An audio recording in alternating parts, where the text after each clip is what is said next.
Então, meninas, hoje a gente vai falar sobre os termos técnicos que a gente encontra na micropigmentação. O que são esses termos técnicos, né? São muitas vezes parte dos procedimentos que a gente encontra no processo inflamatório, no processo de cicatrização, ou até mesmo termos que foram adotados pela micropigmentação, tá bom? Então eu preparei aqui um slidezinho, eu vou virar a tela para que vocês possam acompanhar, se quiser dar print também. E também eu vou depois, posso disponibilizar esse material caso vocês queiram, tá bom? Então, ó, o primeiro termo que a gente vai ver hoje é o termo chamado antisepsia. Por que eu trouxe esse termo? Porque muitas pessoas falam, vamos fazer a asepsia da pele, e o correto é o antisepsia, que nada mais é que são, então, o conjunto de meios, né, destinados para limpar ali a pele, para desinfectar de patógenos que são as bactérias, fungos e até mesmo vírus, dependendo do material que a gente utiliza, a gente consegue fazer essa limpeza.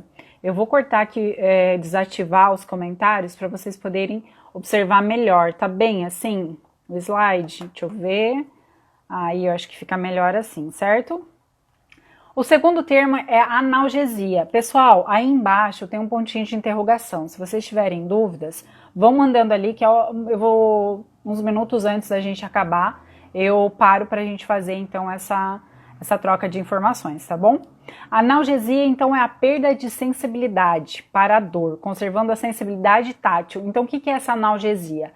A gente consegue tirar ali a sensibilidade de dor, mas a pessoa ainda consegue sentir o tato, ok? Então não é uma sedação total, vamos dizer assim, da região, tá? E algesia é a sensibilidade à dor, né? Então muitas vezes a gente escuta falando profissionais sobre a algesia do procedimento, quer dizer isso, quando a pessoa tem uma sensibilidade à dor. O que é o exudato, que a gente tanto escuta falar nos procedimentos que muitos profissionais, ao explicar um processo, usam essa palavra? Nada mais é que é o líquido com alto teor de proteínas séricas e leucócitos, que são uma das células de proteção do organismo. E é produzido, então, com a reação a danos no tecido dos vasos sanguíneos, tá? Então, quando a gente faz ali aquela penetração da agulha na pele, esse exudato ele pode vir a sair, já que ele é uma reação automática aí do organismo, tá?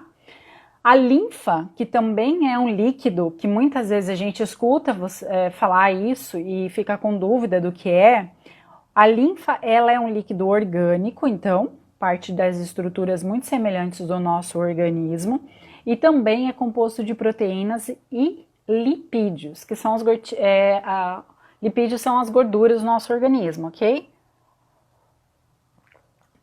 Que circulam ali, então, nos vasos linfáticos, que é um sistema do organismo humano. Na última aula eu falei sobre os sistemas que são compostos no organismo humano. E eles também transportam glóbulos brancos, né? Por exemplo, os linfócitos, e são produzidos quando o sangue atravessa os vasos capilares. Então, o que acontece? Quando ele sai do vaso capilar e passa para o tecido, é produzido, então, esse líquido orgânico devido a essa transmutação, ok? Aí, gente, tem um textinho que depois posso disponibilizar para vocês, se vocês quiserem, me avisa que eu mando, tá bom? Então, a gente já viu o que é o exudato, a linfa, e para quem está entrando agora na live, a gente está vendo os termos técnicos da micropigmentação. Se tiverem dúvida, mandem ali no pontinho de interrogação, que em breve a gente tira, tá bom? Edema. Muitas vezes a gente escuta falar isso. O que é o edema? É a acumulação excessiva de líquidos nos espaços do tecido. Então, todos esses líquidos que são formados, ele começa a fazer, então, muito acúmulo de líquido. Esperar um pouquinho. A garganta secou. Tá? E na sequência a gente vai estar falando aqui, ó, do rubor, que é a vermelhidão da pele, que pode ocorrer em qualquer área do corpo, em qualquer extensão, em virtude da dilatação dos vasos sanguíneos e, consequentemente, o maior fluxo de sangue naquela área. Então, o rubor também é uma parte que a gente entende como um dos sinais da inflamação. E eu trouxe o edema e o rubor, que são os mais complexos, né? Então, o edema é o acúmulo de líquidos e o rubor vai ser o vermelhidão. Por que isso ocorre? ocorre em virtude desse processo inflamatório que está acontecendo ali. E quando a gente ouve falar abscesso, é a coleção de pus em cavidade anormal. Quando a gente tem, então, uma intercorrência, ocorre um abscesso, ok? Agora vem a parte mais legal, que eu amo falar disso, que nós temos aqui o processo de diapedese. Espera que eu vou empurrar um pouquinho o monitor para trás. Vamos lá ver, para enquadrar bem esse... Aí. Então, ó, quando a gente está fazendo um processo de inflamação, a gente escuta falar a palavra diapedese. Mas o que vem a ser a diapedese? Nada mais é, gente, que a passagem dos leucócitos, que é uma célula de defesa do organismo, para o tecido onde foi lesionado. Então, ele faz isso através dos vasos capilares, né? Ele passa o vaso capilar e essa passagem tem um nome chamado de quimiotaxia, tá? E os neutrófilos e os monócitos também são atraídos ali para aquele local da inflamação e passam a englobar, emitindo então falsos pés, pseudopódios, tá? Pseudopódios, falsos pés. E eles destroem então os agentes invasores. Então aqui na imagem vocês conseguem observar, vou levantar para mostrar para vocês. Diapedese, então tá aqui, ó, o processo que faz da célula que está no vaso sanguíneo passar para o tecido onde o pigmento vai estar ali, e a gente muitas vezes não entende o que é essa fagocitose, né? Então essa abertura daqui é o processo de quimiotaxia, eu já vou falar mais dele. Então só para vocês entenderem, diapedese é o processo de passagem dessas células de defesa, dos leucócitos, neutrófilos, né, para o tecido.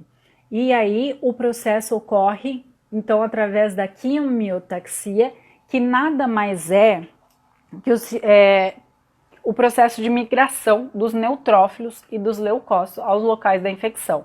Então, tanto ele pode sair do vaso, como ele também pode atuar ali mesmo, tá? Então, a gente tem ali o processo de quimiotaxia fazendo, pode ser negativo ou positivo. Então, o negativo ele vai fazer as células irem em sentido oposto à substância, e o positivo, elas vão em sentido a favor da substância, tá? Então, para vocês verem que às vezes o organismo também tem essas divergências, tá bom? Se tiverem dúvida, pessoal, mandem ali no pontinho de interrogação. Eu não tô conseguindo ver se vocês estão, se tem gente entrando ou não, mas a gente tá falando dos termos técnicos na micropigmentação, tá bom? E o que é tanto a fagocitose que a gente escuta falar? A fagocitose é o processo que a célula usa para fazer um englobamento, né, englobar ali essas partículas estranhas, tá? E aí eles dão, quando eles fazem esse processo de abraçar, de englobar ali essas células, esses organismos estranhos, eles vão para um compartimento interno daquela célula de defesa e é passado a chamar fagossoma, tá? Então aqui no desenho a gente pode ver, né, ó, aqui internamente é o fagossoma, certo? Então aqui também trouxe um outro modelinho para vocês verem da diapedese, né? Então é a abertura dos vasos sanguíneos para as células e passarem aqui, ó. E aqui já começa então o processo de fagocitose, ok? Mandem coraçãozinho aí se estão gostando da explicação para eu saber. Coagulação. O que tanto a gente escuta falar de coagulação? Nada mais é uma sequência complexa das reações químicas que acontecem no corpo humano. Na última aula eu também falei para vocês um pouquinho, né, dessas reações que ocorrem. Então resultam na formação desse coágulo, que nada mais é de fibrina, que é parte constituinte ali dos tecidos, ok? Então essa parte ela é importante porque ela causa essa homeostasia, na qual a parede do vaso sanguíneo danificado, coberto por um coágulo de fibrina, tá? Então o que isso quer dizer tudo isso? Ela impede que o sangue saia para fora mais do que já saiu, tá? Então essa coagulação serve para isso. E quando a gente fala dessa célula de defesa leucócito, ela também pode ser conhecida como glóbulos brancos. Então aqui tem a imagem, um glóbulo branco bem grandão, que é o leucócito, e aqui são as hemácias, os glóbulos vermelhos. Essa célula aqui é uma imagem de varredura, tá, pessoal, através de um microscópio, que consegue fazer essa imagem pra gente, para nós termos esse entendimento, né? Então, o que é o leucócito? Ele também é conhecido pelo glóbulo branco, constitui o principal agente do sistema de defesa do organismo. É uma das principais células que fazem essa defesa, tá? E tem vários tamanhos. Eles podem ser conhecidos, então, por neutrófilos, monófilos, basófilos, eosinófilos, linfócitos. Então, aqui eu trouxe outras imagens de como ele pode estar agindo, porque ele também tem essa diferenciação física-química, ok? Então, o próximo termo é o vasoconstrictor, nada mais é um agente ou nervo que estreita o calibre do vaso, isso é, reduz ali então aquele vaso. Supomos que pensem num canudo, quando a gente tampa a pontinha de um canudo e suga pelo outro, ele não tende a se comprimir? Vasoconstritor seria isso. E vasodilatador é o contrário, então, né? Aumenta o calibre dos vasos, tá bom? Joinha, coraçãozinho para saber se tá bom. Cicatrização, a gente falou na última aula, então só para a gente relembrar, é o processo de recuperação do tecido que forma uma cicatriz. Muitas vezes na micropigmentação a gente quase nem vê essa cicatriz, porque a agressão, né, essa injúria que a gente faz no tecido ali, ela é tão pequena, mas existe sim uma cicatriz, ok? E qual que é a diferença entre cicatrização e regeneração? A regeneração é a capacidade dos tecidos, ou até mesmo de órgãos, quando ocorre, mas o nosso foco é o tecido, que é a pele, eles têm de se renovar, ou ainda eles se recompõem após danos físicos consideráveis.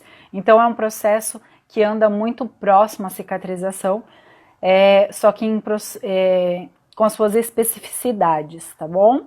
E a inflamação a gente falou, mas vamos relembrar também, é a primeira etapa da cicatrização, é quando a gente introduz a agulha na pele, ela já inicia, né? E daí ocorre todo um processo em reação cadeia ali, que a gente sabe que vai acontecer um pouquinho do que eu falei ali, da diapedese, da quimiotaxia, né? A fagocitação, e nesse processo de inflamação começa a ocorrer a perda da fibrina, que é uma parte constituinte do nosso tecido.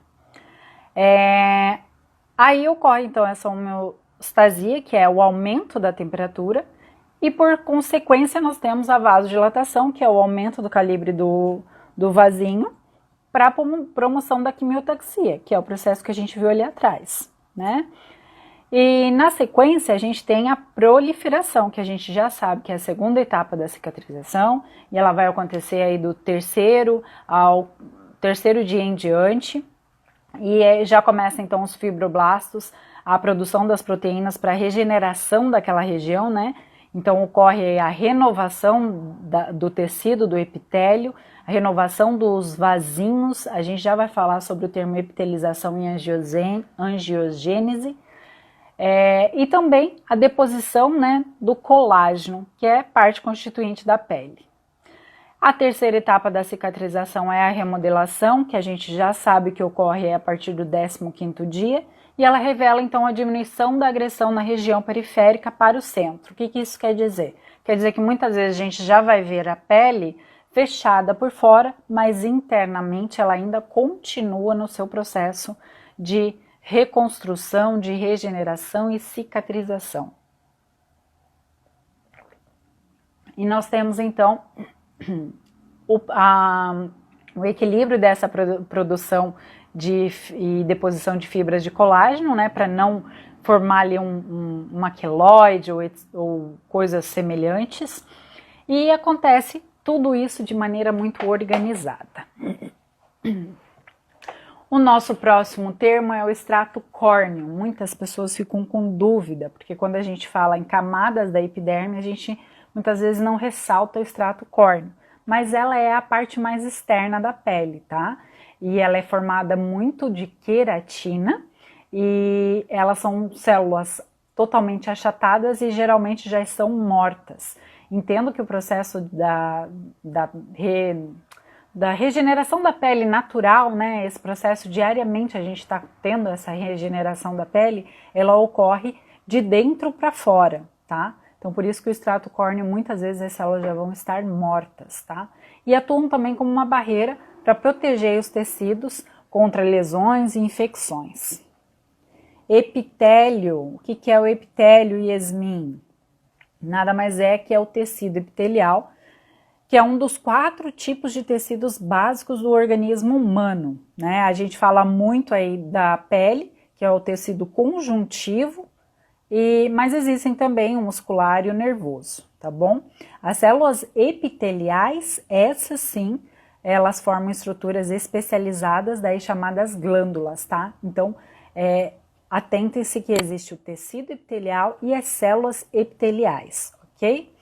Angiogênese, a gente viu esse termo ali atrás, ele é então um termo usado para descrever o mecanismo de crescimento dos vasos sanguíneos, a partir do que já existe, tá? Então, quando a gente lesa ali um vasinho do sangue, ocorre a angiogênese para a regeneração daquele vaso.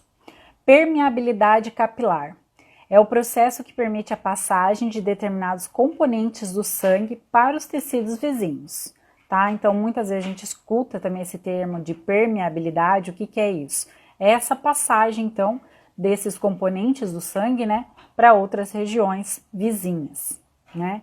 A histamina também é um termo que a gente escuta muito na micropigmentação, principalmente quando fala-se do processo inflamatório. E ela, o que é, gente? O que ela faz, né? Qual que é a função dela? A função básica da histamina é a vasodilatação. Esse efeito ele é biológico e é um dos efeitos mais importantes no ser humano, porque através da histamina que se inicia todo o processo inflamatório. Vamos dizer que ela é o primeiro sinal ali para o processo inflamatório, tá? Para acontecer todas essas cascatas, né, de reações que ocorrem no organismo, tá? Então a histamina ela é formada de uma amina biogênica, tá? Que é envolvida então nessas respostas imunitárias, tá bom? Vamos para o próximo. Até trouxe ela aqui, ó, para vocês verem como que é a estrutura química dela desenhadinha. Na sequência, nós temos então um termo chamado de queratinizada, que a gente escuta falar quando a gente está falando aqui do processo de reconstituição da pele ou constituição do tecido, né? Então, o que é a queratinizada? É a queratina, né, gente? Que é uma proteína estrutural, ela é tridimensional e confere então essas características de microfilamentos que dão resistência, a elasticidade, a impermeabilidade da água, né? Mesmo mortas, elas ainda fazem essas funções e a gente encontra muito disso ali no extrato córneo, tá? Então eles detêm os micróbios, qualquer agente externo que tenta entrar, eles conseguem fazer essa barreira e também atuam aí contra a desidratação das células, tá? Protegendo então o nosso organismo para a gente não perder tanta hidratação. A saturação é proporcional à quantidade de pigmento depositado na pele, ou seja, quanto maior a quantidade, maior será a saturação e mais escuro será o resultado. Aqui eu vou virar um pouquinho a câmera para vocês me olharem, para não ficar só nos slides, né? Vou abrir aqui também o comentário para ver se já tem alguma coisinha de vocês falando. Quando a gente fala em saturação na micropigmentação, já foi adotado esse termo para uma atividade que a gente utiliza ao decorrer do processo de micropigmentação ou do microblading, né? Que nada mais é que o quê? Fiz lá o meu procedimento da micropigmentação e ao final eu deposito o pigmento e faço ali um leve esfregaço para dar uma saturada, que nada mais é que aquilo que eu expliquei ali, ó. Mais escuro para deixar o processo mais encorpado, mais recheado, tá bom? Se tiverem dúvidas, vão mandando aqui, que daqui a pouquinho eu já volto para a gente responder. Vamos terminar aqui os slides, estamos quase no meio deles. Vou fechar aqui para vocês poderem ir lendo comigo. Então, outro termo que a gente escuta muito falar é o tal da oxidação. Cuidado para não oxidar. O que é isso, gente? A oxidação, ela ocorre por perda de elétrons. Lembra que eu falei a parte química para vocês na última aula? Os elétrons. Enquanto a reação e a redução consiste em ganhar elétrons, né? Então, ocorre uma reação química e ela pode ocorrer em 3 circunstâncias. Quando adicionado oxigênio à substância, quando uma substância perde hidrogênio ou quando a substância perde elétrons. Volta para o meu rostinho. Então vamos lá.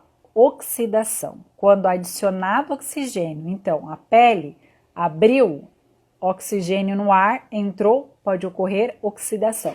Por isso que nós falamos, não deixe o tubinho do pigmento aberto, porque ele pode oxidar. Então essa reação pode ser ocasionada aí por esse fator, tá bom? Hidrofílico e hidrofóbico. Vamos voltar lá.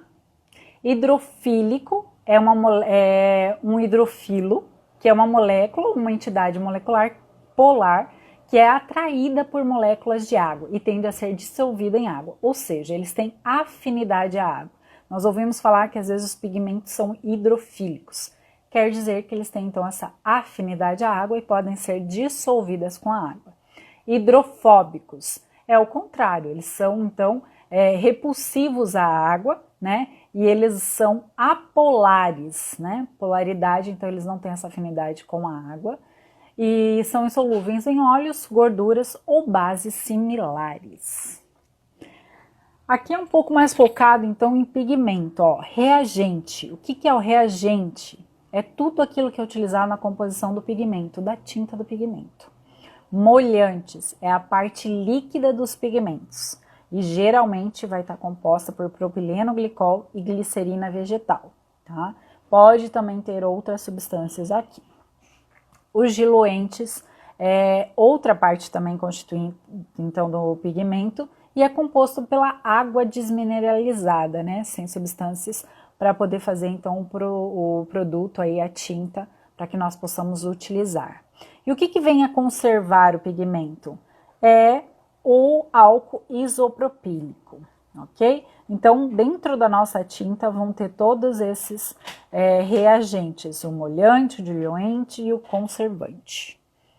O que é Yasmin, o Color Index, que eu escuto tanto falar? O Color Index é a sequência de 5 números que identifica cada molécula corante de acordo com as suas estruturas químicas, tá? Então, o Color Index, ele sempre tem que estar escrito no verso do pigmento, para que vocês tenham conhecimento de que cor está lá.